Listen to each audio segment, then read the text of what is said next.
Okay, let's get started. What we're going to need is a zipper. I'm using a number 3 zipper tape or zipper by the yard. And apologies ahead of time, I could not find any silver D-rings, nickel D-rings, so I'm mixing metals. I know that's not supposed to happen. This pattern, Pippy, is a plaid, and she has 2 main colors. Now, I did break up the color stops in a method that you could use more than 3 or more than 2 colors if you want, because there's a color stop of the mixing back and forth. The reason I mix back and forth is it just adds a little bit of texture. It's kind of hard to see in this bag, but in some places I do all the vertical strips and then I skip and come to the horizontal and then I come back to the vertical. So it's subtle, but it adds a little bit of texture to the bag. So because of that opportunity of switching between vertical and horizontal, you could throw in a 3rd thread if you want, a 3rd color. But I'm only doing 2 colors today. So I'm going to do, this is the main color, which appears to be like a yellow color. This is a Christmas theme I got from Amazon from Thread Art. Wow, it's expensive compared to, I'm used to the prices from Wizardry, and you get like 3 times this size for not much more money. But anyway, I needed this color. And then I'm going to use this gold for the 2nd color, which is a different stitch. So if you look closely, you'll see that this stitch here is a bean stitch, and this stitch here is, my eyes are not seeing it well enough. This is a back stitch. Again, it's a very subtle difference, but it does show a different texture in the overall scheme.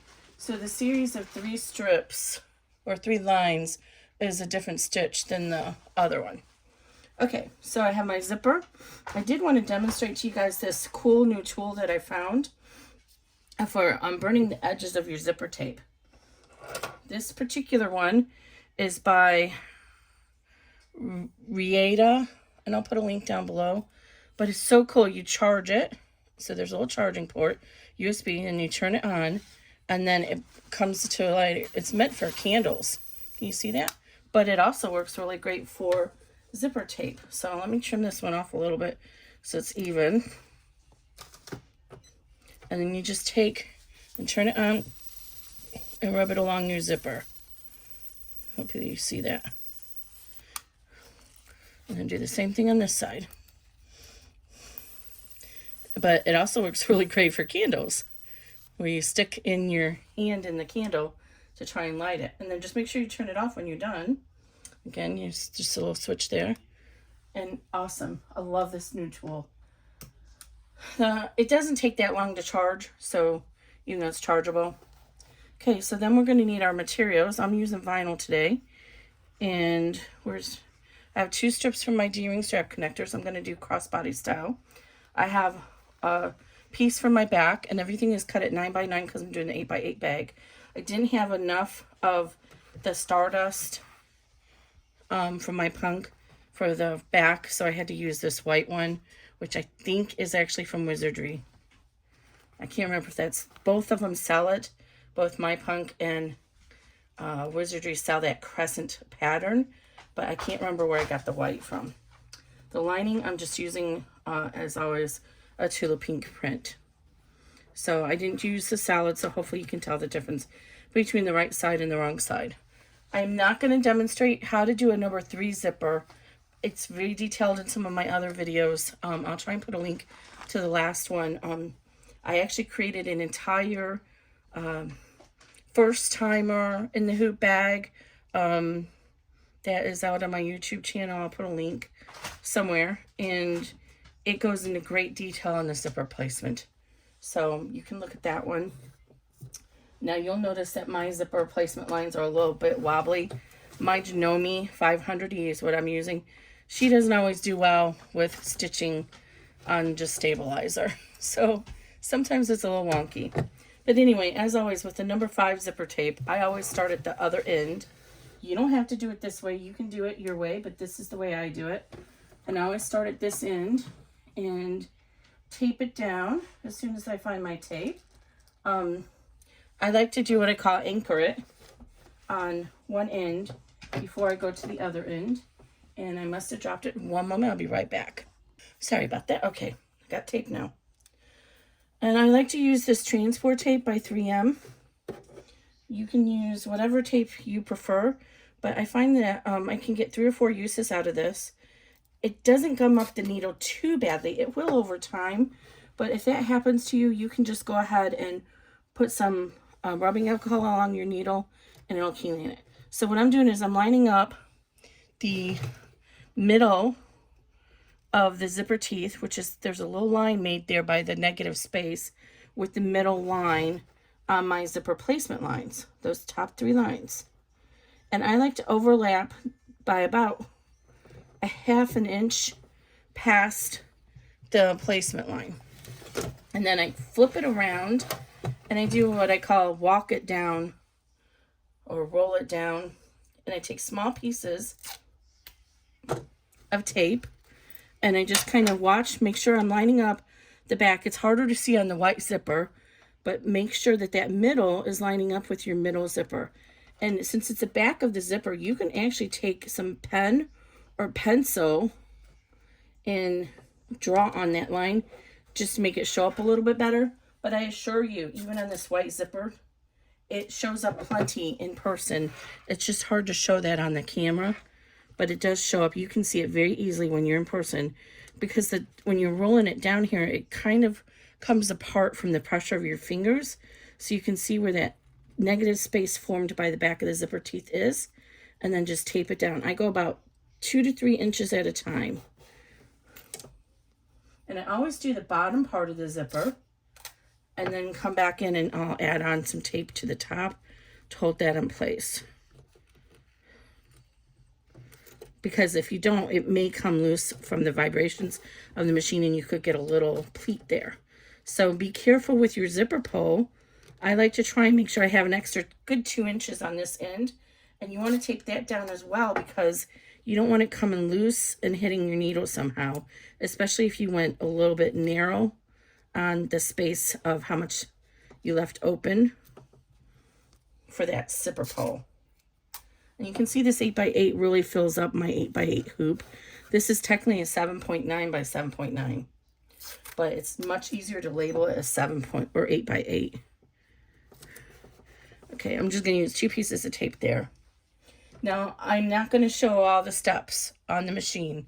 So if that's a kind of video you want to watch and see the machine moving, you'll have to check one of my earlier ones. But I'm just going to go ahead and stop the video and do the step and then come back to you. So what I'm going to do now is I'm going to run color stop 2, which is going to tack down our zipper and hold it in place. And I'll be right back. Okay, so where we've run color stop 2, make sure you trim all these little snips of thread out of your way as you go, because otherwise they'll get stuck in the seam of your bag and you will not be happy when that happens. Another thing I mentioned in the PDF, but if you are just watching the video, I always refer to all the pieces up, down, top, bottom, left, right, in relation to the bag itself, not the hoop, because I don't know what machine you're using. And so you could have, in this case it's hard, it doesn't make sense since it's a square, but if it's a rectangular bag, you could have yours positioned in the hoop from a portrait standpoint or a landscape standpoint, and I don't have any way of knowing.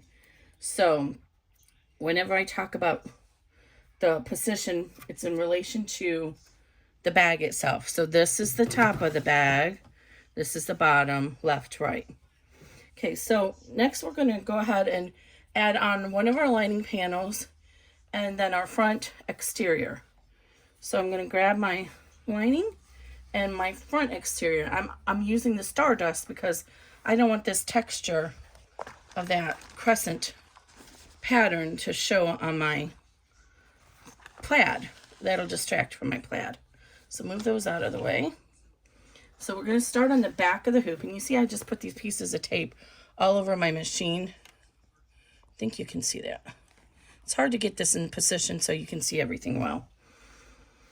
So I'm going to reuse those. So on the back of the machine, ooh, look at that tension. Oh, good thing this is just a tack down. On the back of the machine, we're going to put our lining panel, and what we want is the panel to cover down here. So we're doing the stitch and flip method, which means we're going to stitch it down, then we're going to flip it and top stitch it. So we're going to go ahead and position this here so that it's even with the bottom of the zipper tape. Okay, you can see the zipper tape through the backing, but if not, you can just use that bottom placement line. But you should be able to see your zipper tape through it. And then we're going to tape this down. And if it's a really long piece, you can tape it in the middle as well, just so it doesn't wiggle free. And you don't want to push too hard on here. If you need to, you can push more. So this is the important part. You don't want your lining to come loose. So we're going to hold with our hand and flip this over to the front, just like that. And now if you need to, you can kind of rub those pieces of tape. And now we're going to go ahead and add our exterior panel. Now, if this was directional, which I don't know why you use a directional when you're getting ready to do a plaid, but if you are, you want to lay it in the direction it is and then just flip it up. And the same thing, we're going to make it even with the bottom of that zipper tape. And then we're going to tape it down on both sides.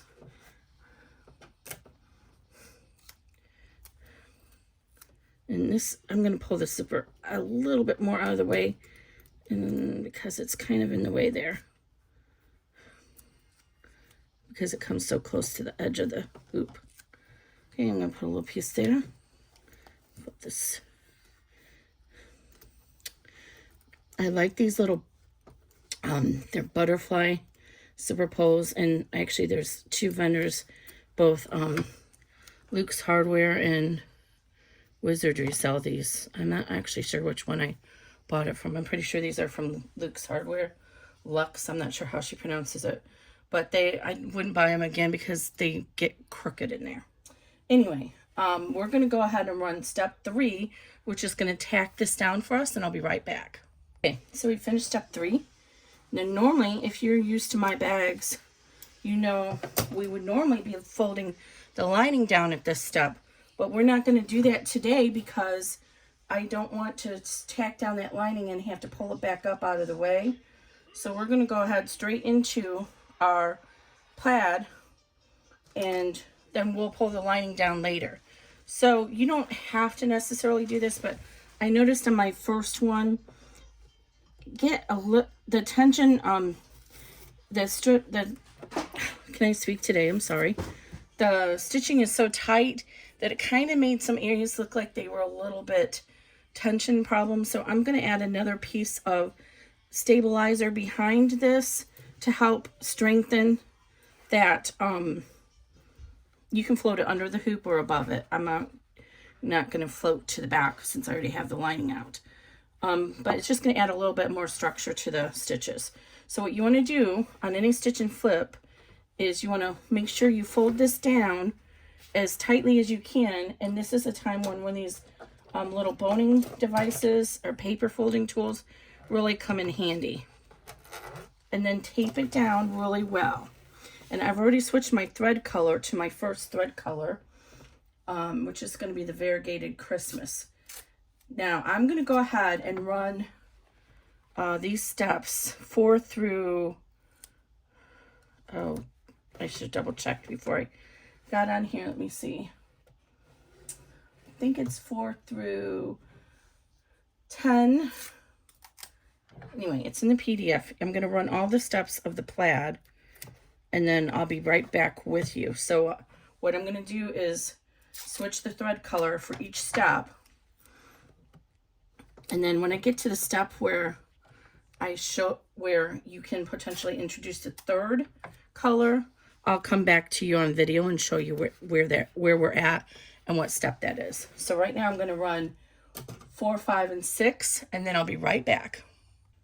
Okay, so actually we're at the place where if you wanted to change the color, this is it. So we actually only ran color step 4 and 5, and this is where we're at this point. So we got this stretch here and then these. So the next one is going to do the lines down here, and then let's see, lines over here and over here. So if you wanted to get a third color introduced, it would be heavier here and here than what I have it as with 2 colors. I'm sticking with 2 colors though. So I have the holiday theme going here with the gold cross threads. So I'm going to go ahead and run 6, 7, and 8. And that's the rest of my plaid. And then I'll be right back.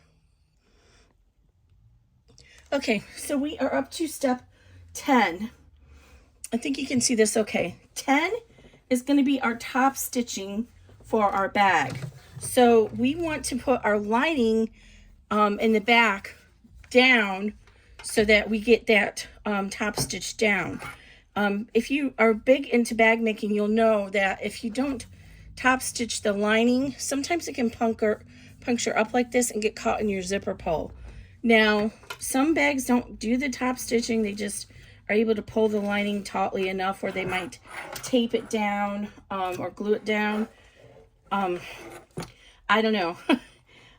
This bag needs it. My lining's too long, so I'm actually just kind of folding it up a little bit here. This bag really needs it, so I'm going to run it. So we want to stitch. This is the stitch and flip part. We stitched it down, and then we want to flip it down and make sure that all the corners are taped down, because if you don't, then they might come loose from the vibrations of the machine and get folded up under when you're doing the final stitching. So I'm just going to go ahead and tape mine down all over my hoop here. And the final stitching is going to go back to the color. So I'm sorry, there's lots of color changes here, but we want to go back to this color so it matches and covers up that tiny little bit of stitching at the top. So I've switched back to that color again.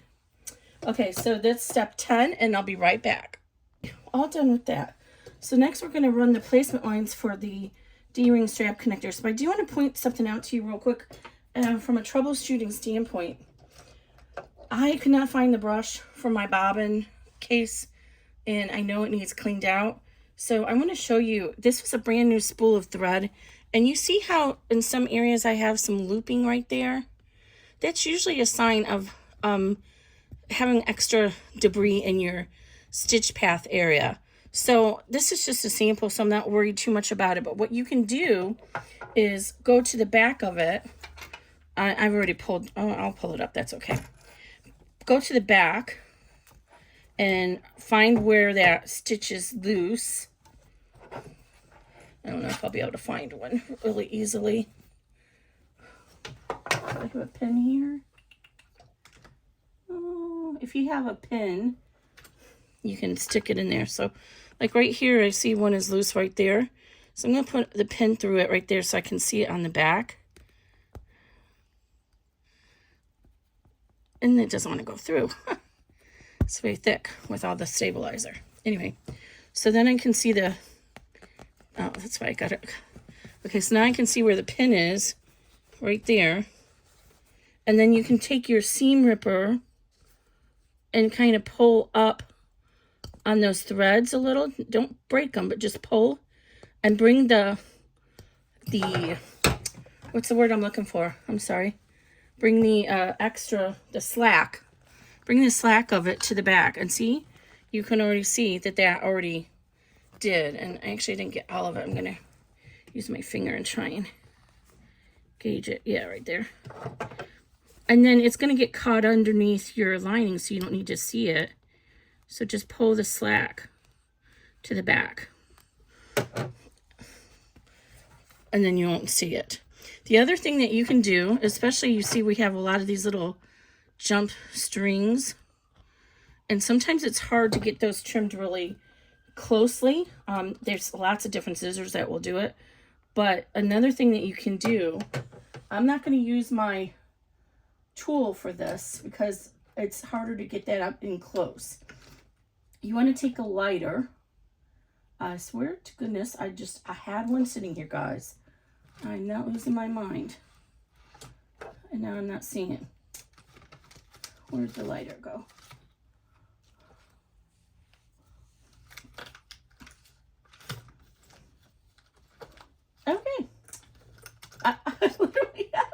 sitting here earlier. All right, well, we'll just demonstrate with this burner tool. So what you want to do is, we'll do it on the edge. You want to take your lighter and you just want to bounce it on the thread. So just like real quick, boop, with your regular lighter. The reason I don't want to use this is because you might have noticed it kind of burns and it makes it black. And so you don't want that black, but a regular lighter won't do that. And so like you can even do that with these little loops. Just hit it real quick with your lighter and it's going to melt it because this is polyester thread and it'll just melt it right into the place and you won't notice it. So two methods of handling that. Ultimately, the root cause is clean your machine. In this case, and it may have been not just my machine being dirty, because I did notice it didn't continue doing it in other areas. It just seemed to be at the very beginning of that spool. But it can do it if your bobbin area is debris. If there's like loose threads and stuff in there, it can do it that way because it's pulling, not able to get a clean finish on that bobbin thread to pull that loop down because there's debris in the field. So anyway, just one of those little things that happens. Okay, we'll make sure this stays out of the way again. Okay, so now we're going to run the Color Stop 11, which is going to give us our placements for the D-ring strap connectors, and I'll be right back. Okay, I went ahead and used a pen to mark the beginning here because this variegated thread is not showing up very well. But you have a strap connector placement here, here, here, and here. So if you are going to carry this as a wristlet and you're right-handed, you would want to put your strap connector over here on the left, which I didn't even talk about having the zipper on the left, the zipper opening. I think it's just normal. People always put it on the left because most people are right-handed. If you're left-handed, though, you could have flipped your zipper the opposite way. I should have told you that at the beginning. And then you might want to use the strap connector on the right-hand side. If you want to carry the bag as a crossbody, you'd want to use these two straps at the top. You could, in theory, carry it as a crossbody using the side ones, but the strap connectors just hang in a weird way when you do it that way. So when we put our strap connectors on here, so I give you either 3/4 to 1 inch, depending on the size of the bag, so that they're placed evenly. You want to place it so the innermost side matches the innermost piece of this. You don't want to line it up out here and here because depending on how big the bag is, it may not be even. So line it up right here and right here. So you take your D-ring strap connector, and I'm using just one layer thin of vinyl, but to be perfectly honest, oh wait, I think I have the wrong size strap connectors here. What am I doing? I'm losing my mind. Sorry. To be perfectly honest, I would reinforce these strap connectors with something else.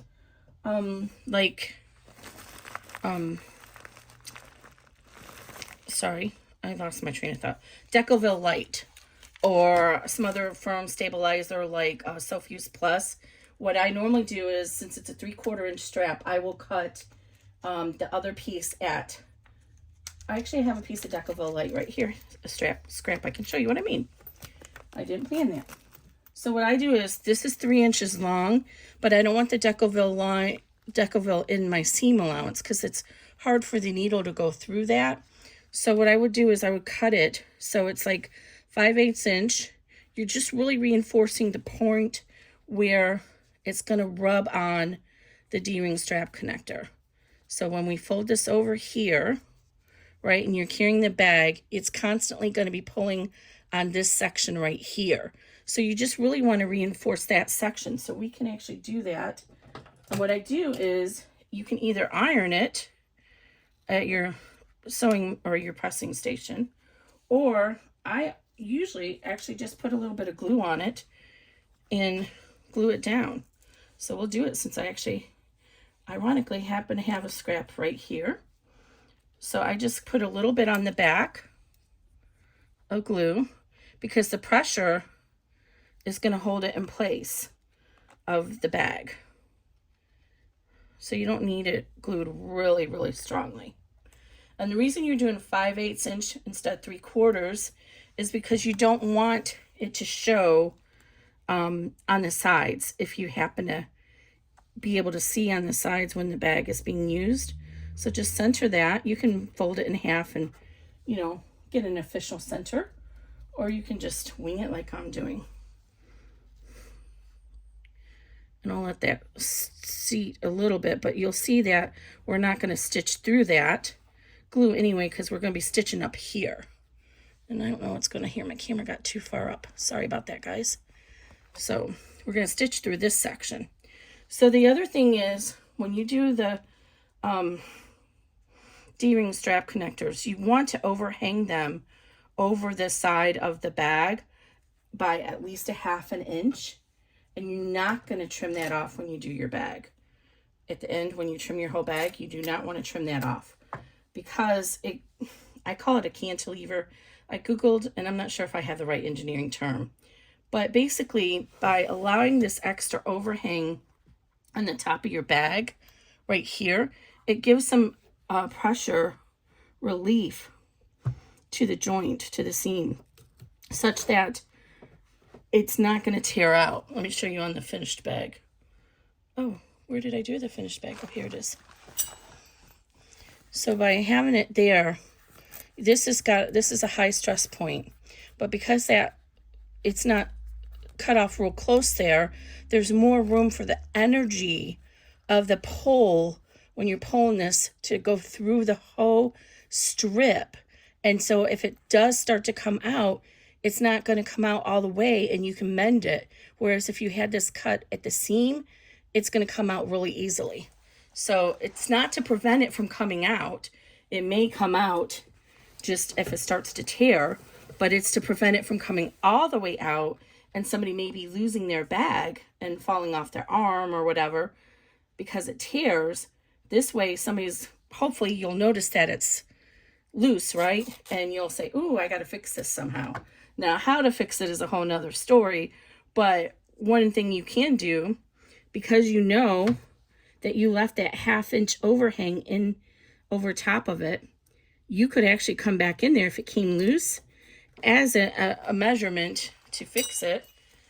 So like right here, I know I have a 1/2 inch in there. I could actually open this up if it started to come loose, and I could put a rivet in there and inside there to help hold it in place if it started to come loose.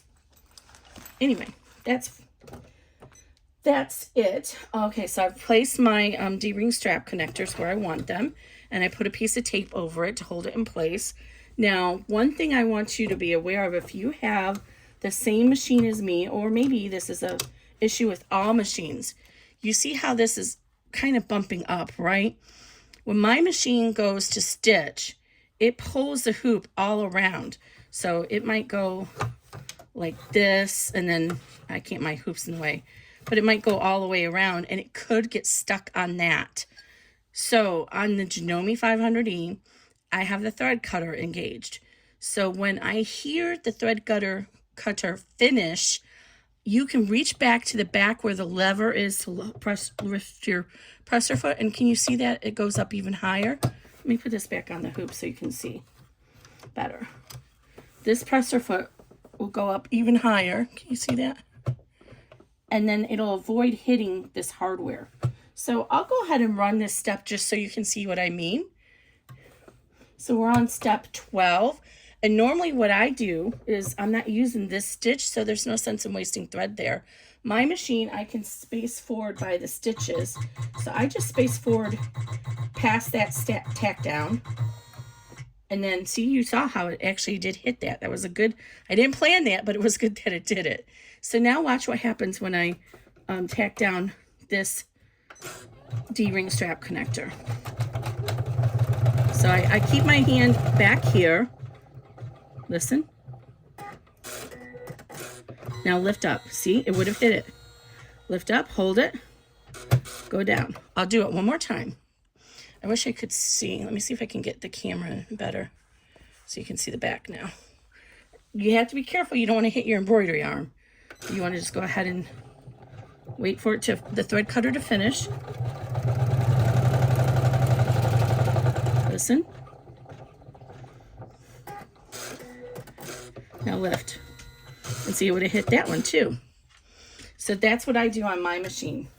And I'm going to go ahead and skip that step because the rest of the stitching is for this side. Now, as I said before, make sure you trim these threads as you go along because they will get stuck in your seam and you won't be able to get to them and it'll drive you crazy. And it seems like every bag I miss one. I try to get them. You can go ahead and remove the tape now. Carefully, this is a bean stitch, but still, I have had a few times when it has pulled it out from the tape because it's stitching through the tape at this point. So just kind of pull the tape against the stitches, sort of like you would do tearaway stabilizer. Okay. And I'm going to trim all these little, get these little guys out of my way.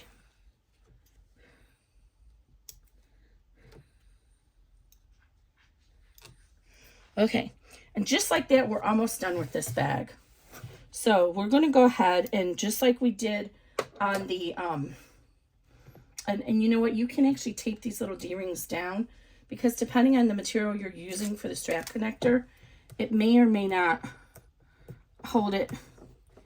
It may try to pull it against the top, and you don't want that when you're adding your next steps. So you'll see we haven't removed the zipper pull yet. We're not moving the zipper pull yet. I know there's lots of different ways that people do bags, and if this is the way I do mine, I don't want that zipper pull anywhere near here when we're stitching.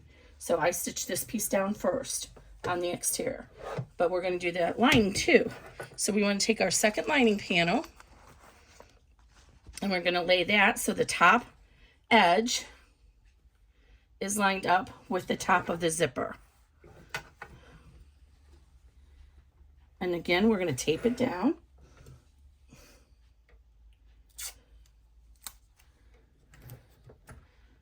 And then when we flip over the hoop to put it back on the machine, we just want to kind of hold our lining as we're flipping it so it doesn't come loose. And I should have trimmed off this extra tape here earlier. I didn't. Okay, now we're going to do the same thing with our exterior back. So we're going to go ahead and position this. I think this is actually positional. I don't know if you can see those crescents. So I'm actually positioning, making it so it's going to be the right way. And I usually turn the hoop around when I'm doing this piece so that I can make sure my exterior is lined up evenly across the zipper. And it should, in theory, line up with that piece and at the top of the zipper. And I do put a piece of tape right here because I find that the motion and vibration of the foot will try to push this vinyl around, and I don't want that to happen. So I put a piece of tape in the middle. You don't need to worry about the back, just the front. And you can see how we want to make sure, that's why I taped the D-ring strap connectors, because they could accidentally fold under the other way. Okay, so we're going to run step 13 and I'll be right back. Okay, so now we have our top tacked down and tacked down our back.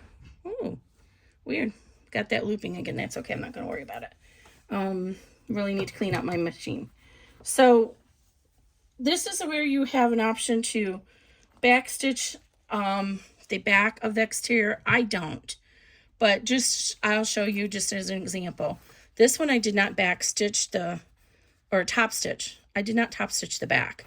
And it lays down fine. This vinyl lays down fine. I didn't have to worry about it. And you see how it gives a nicer presentation.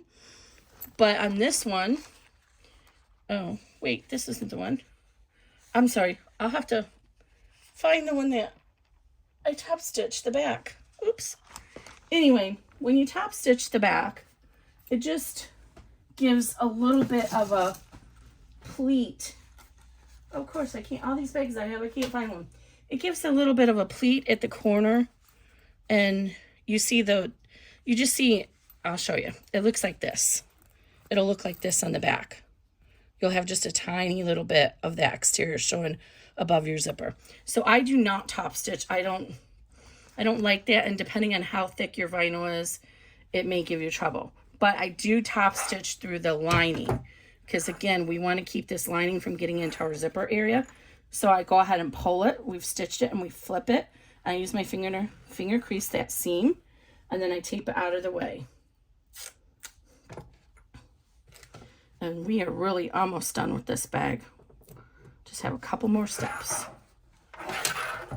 So we're going to go ahead and run the top stitch step because we do want to get the lining tacked down on the back, but we're going to leave the exterior just as it is. Okay, so tack down my lining, and again, we'll hold your hand as you flip it over to make sure it doesn't come folded underneath. And then we're going to go ahead and stitch through this, which is color stop 14, and I'll be right back. Now we're to the fun stuff. We're ready to move our zipper. So before we do that, we're going to flip our exterior panel up, and we're going to remove the tape. And you might have to remove the tape on your D-ring strap connectors, and it's actually fine. You can do that now because we're done stitching close to them. Go ahead and move your zipper pull over. When I do the crossbody D-ring strap connectors, I like to move the zipper pull over so it's just in front of the D-ring strap connector that's on that side. So it just lays right here. It's a natural stop. But if you are doing the side connectors, you want to move the zipper pull over about 3/4. If for some reason you have a really jangly one, make sure you tape that down. Now what you want to do, keep your lining out of the way. You want to pull this exterior panel as tautly as you can and tape it down all around. And so what I normally do, and it always surprises people, on this stitching the exterior panel down, is I will start at the top left, and then I will stitch down to the middle, and then I will stop at the middle and do some running stitches over here on the right hand side, and go back up to the left, or I'm sorry, the right, upper right, and come down. And I think if you can look right here, you can probably see why I do that. Do you see how this material is already pushing up right here?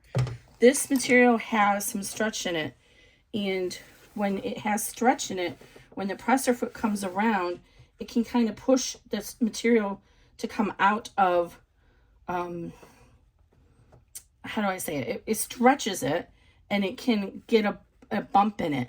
So if we're going to have a bump or a pleat, I don't want it up here by the zipper. I'd rather it gets eased down here at the bottom. You don't necessarily have that issue on all vinyls, but because you do on this one, because you do, I stitch it that way. So it's not, it may look a little odd to you, but there's a method for my madness. So I'm going to run step 15, which is the exterior tack down, and I'll be right back. Okay, so we're all done with the exterior. So we stitched down to here, we stopped here, we ran these little travel stitches, came up here, started again, came down here and stopped, and then we also run some travel stitches here so that we are on this side of the bag when the presser foot goes up for the next step. If we didn't do that, it would stop down here and it would try and come across like this, and it could hit your hardware. So again, there's usually a reason why I do things this way. Now we're ready to remove these stabilizer behind the zipper. It's much easier to do it now than when the bag is finished because there's tension in the hoop. I learned that from Ricky at String Theory Fabric Art. I always like to give credit where it's due. So what I like to do is I get my seam ripper, and because it's metal and this poly mesh is visible, I like to get it right underneath there so I can see it, the blade. Sorry, it's hard to see. Okay, so right there I can see the blade underneath my stabilizer. And because I can see the blade, then I know I'm not going to cut into my vinyl or my lining. And then I just kind of glide the seam ripper across, and it'll just stay right underneath and literally pull that seam out. The next part is a little trickier. I need tweezers, and I keep forgetting to find my tweezers. You could use, I do have some hemostats here. You could use the hemostats because it's helpful to have something to hold on to this stabilizer, like your fingers. So I'm going to start over here and do the same thing. Make sure I can see the blade underneath, and I'm holding with my fingers. But then this is where you could use the hemostats to hold it. And I don't cut through the end with the seam ripper. I used to do it that way, but I actually had several missteps where I ended up cutting into the lining doing that. So now I like to use these applique scissors because I can make sure they're not going to cut. I can make sure they're staying on top of my lining and they're not going to cut it. Now, if you're using a tearaway, I don't normally recommend a tearaway, but if you have a favorite one, you can wait to the end to do that. Now, this is really critical. When you go to pull your lining down, let's untape this. You want to try and pull it as tautly as you can. When you're making a bag on a sewing machine, most of the time people will cut, they will start the seam allowance up here, like the normal seam allowance, like say 1/4 inch. But when they get about 1 inch down, they might pivot and do an 1/8 of an inch in. And that makes the lining a little bit tighter so that it's not baggy inside. But we can't do that on an in the hoop bag. So that's why it's really important that you pull as tautly as you can. So I'd like to start with the top, the middle, and then I tape it down. You can actually, if you have enough space, you can actually even use a pin if you are sure it's out of your seam, your stitch area. And then I do the 2 corners, the same thing. I try to pull those as tightly as I can, and I tape it. In this case, I have to really wrap it around my hoop because this hoop, there's not much space in it. So I'm wrapping the tape around to the front. And then we're going to run step 16. And that's our last step. Now your machine says you have a step 17, but that step is actually just to stop the machine from going to the center. See now how nice and taut that is? When the machines are, most of the machines are programmed that when the design is all done, it comes back over to the middle of the hoop.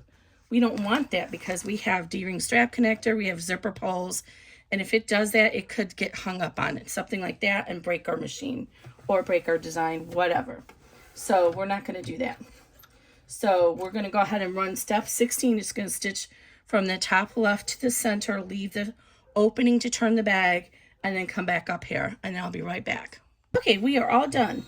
So before we unhoop our project, we want to look in the back and make sure everything's stitched evenly.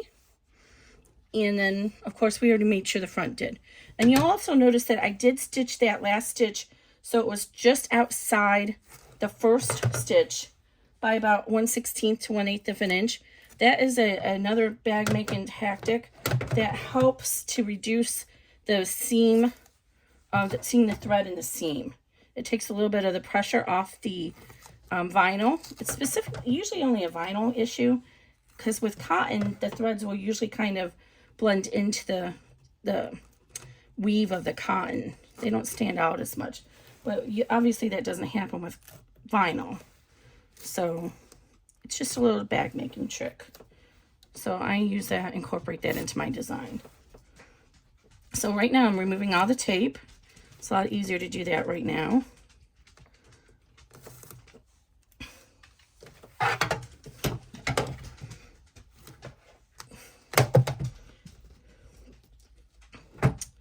And then we're going to go ahead and unhoop this. And then we're going to trim out as much of the stabilizer as we can, because we don't want that to stay in our seam allowance when we turn our bag. I normally try to trim my stabilizer so that, oops, see, something's still stuck here. Missed a tape. So that I can reuse those pieces. As you saw, I did in this bag. I had a scrap left over from another bag, and that's what I used to reinforce it. So I saved my pieces. And usually what I can do is kind of fold the vinyl back like this and kind of scoop across, and usually it'll just trim it right there. Just make sure you don't cut into your vinyl. This was that scrap piece, and still I have a piece I can use. So now I'm going to do the same thing down here. Make sure you don't cut your lining underneath, and then just kind of trim out this from your bag. So pull your zipper back. That's the one nice thing about the poly mesh is you can kind of see, oh, I think I missed a piece of tape. You can see through it so that you can make sure you're not cutting into your materials. So this is why I really like this no-show poly mesh.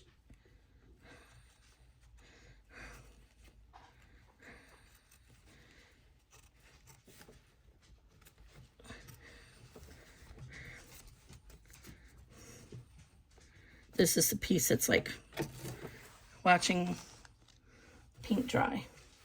It's not exciting for you guys, but some people like to see it, so I usually will show it because I wasn't showing it one time and I got some complaints that they would like to see how that's done. I'm still always trying to improve my YouTube skill set. And the hoop is so much different than doing like regular sewing bags. So, you know, some people like to watch the stitching on the machine. Others don't. So trying to appease everybody is difficult. But I find that it's much easier for me if I do it how I've been doing it. I don't show the stitching. Because that way if I make a mistake, it's not on the camera. Okay, so I'm almost done with this piece. And if you absolutely cannot get it out because you're, well, that's tape in there again, Kimberly. Missed some tape. Don't worry about it. It's not the end of the day, end of the world if you don't get all that extra stabilizer out.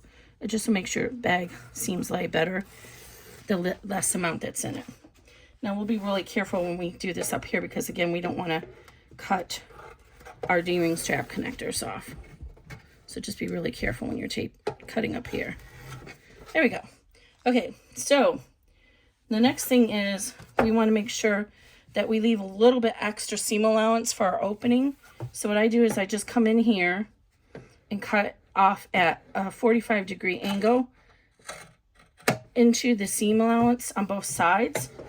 And that way when I trim around, I have that extra amount. And then just go ahead and trim around and leave about 1/4 inch seam allowance all the way around. So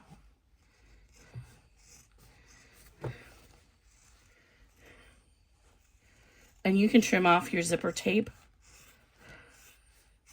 and then if you want you can go ahead and fold back the vinyl and burn the edges of the zipper tape as well, like we did at the beginning.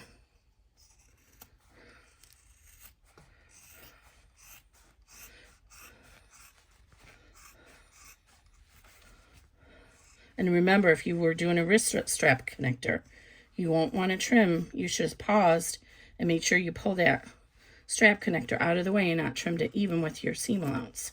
I didn't have to worry about that since I don't have to trim the top. Now, we only need our lining to be longer. So you can fold this lining back and then go ahead and trim off this even across. And we don't even need that much lining. We only need about 1/2 inch, so we can to 1 inch. And then so that when I go to turn the bag the right way, I like to fold the piece that's not stitched down and finger press across so that it's even with the stitching.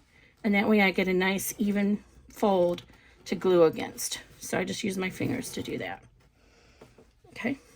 Now we want to trim off the corners because they're rounded slightly. I just find that it gives a much nicer bag finish. I have a lot of them that are squared off, but the rounded one just kind of gives a little bit nicer finish to the seam. But you got to reduce the bulk of all this material in that seam.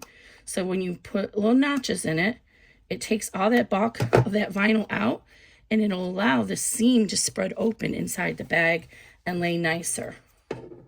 So we're going to do the same thing over here. If you're using cotton, you can use pinking scissors to do this, but my pinking scissors won't get through all these layers. If yours do, that's awesome. Pinking shears is another easy way to do that. And then I do like to trim off just a little bit of this. Don't cut into the stitching, but I just like to trim a little bit off so that I get a nicer corner up there. Okay, now we're ready to turn the bag inside out. And this is a square bag, so it doesn't matter which corner you start. But usually it works best if you start in one corner and then work your way through the hole with that corner.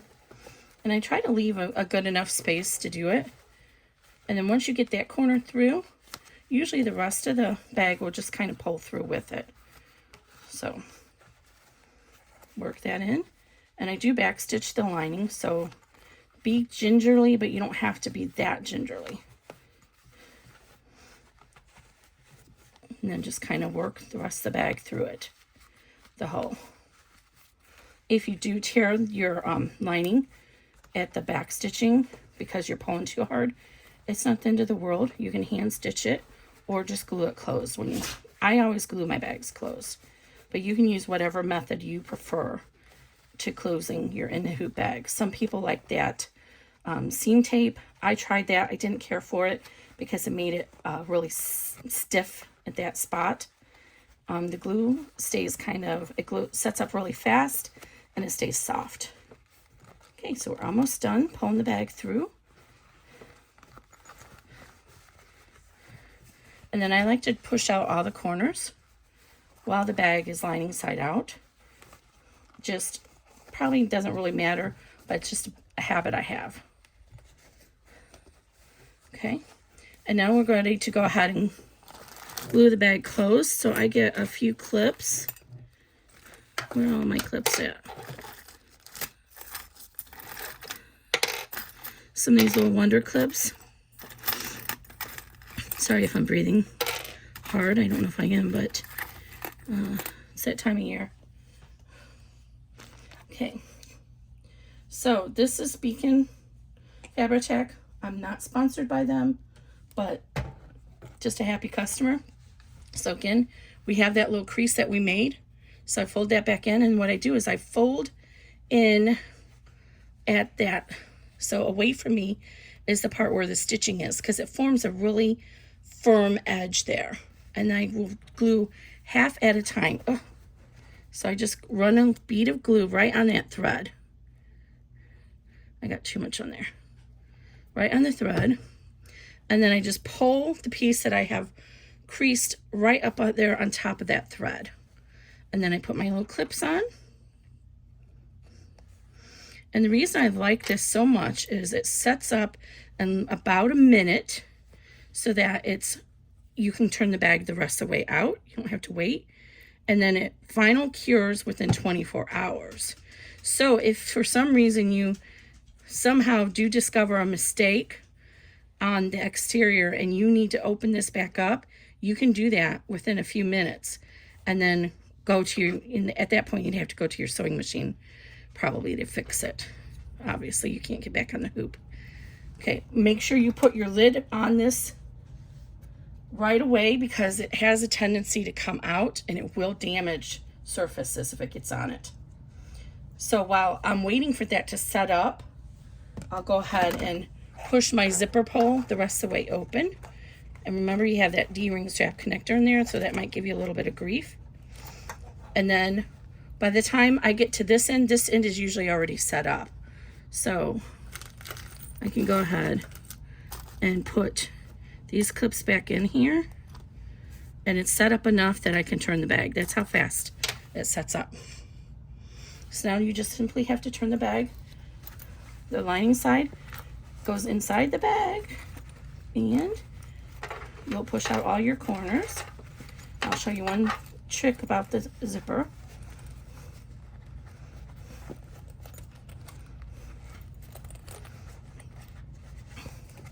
I think I have some gold chains that would be so pretty with this bag.